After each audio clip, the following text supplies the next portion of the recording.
In the winter of 1959, 9 experienced hikers stepped into the frozen mountains, and none of them came back.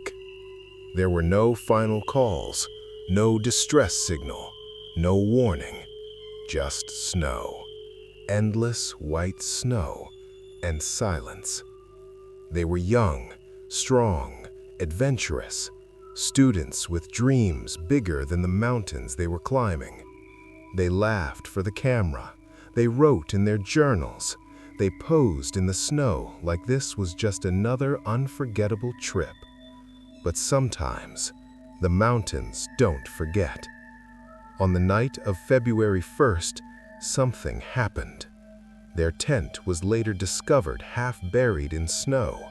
It wasn't destroyed by weather. It was cut open from the inside. Think about that. 9 trained hikers who knew how to survive extreme cold, suddenly slicing their own tent open and stepping out into -30 degrees. Some were barefoot, some wore only socks. None of them were fully dressed. The footprints told a strange story. They weren't running, they weren't chaotic.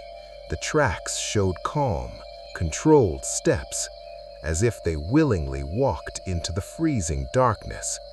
But why would anyone leave warmth for certain death? Days later, search teams found the first 2 bodies near a tall cedar tree.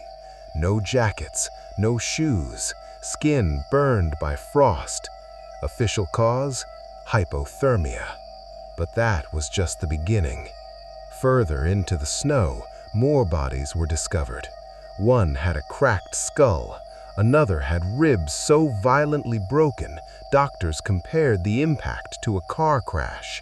Yet there were no external wounds, no defensive marks, no blood in the snow.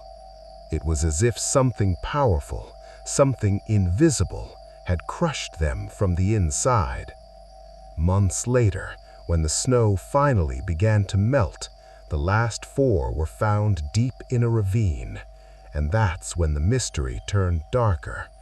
One of the girls was missing her tongue, not cut clean, not surgically removed, just gone. There were traces of radiation on some of their clothes. No clear explanation, no solid answers. The case was eventually closed with a strange statement: a compelling natural force. A compelling natural force. But what force makes people flee calmly into deadly cold? What force breaks bones without leaving bruises? What force steals a voice and leaves no trace? To this day, no one truly knows what happened that night. Some blame an avalanche, some whisper about secret military tests, others speak of something not entirely human. But the mountain remains silent. The wind still howls across that frozen slope, and if you ever stand there long enough, you might feel it too. That strange, heavy stillness, as if the snow is hiding something, as if the truth is still buried beneath the ice, and maybe it was never meant to be found.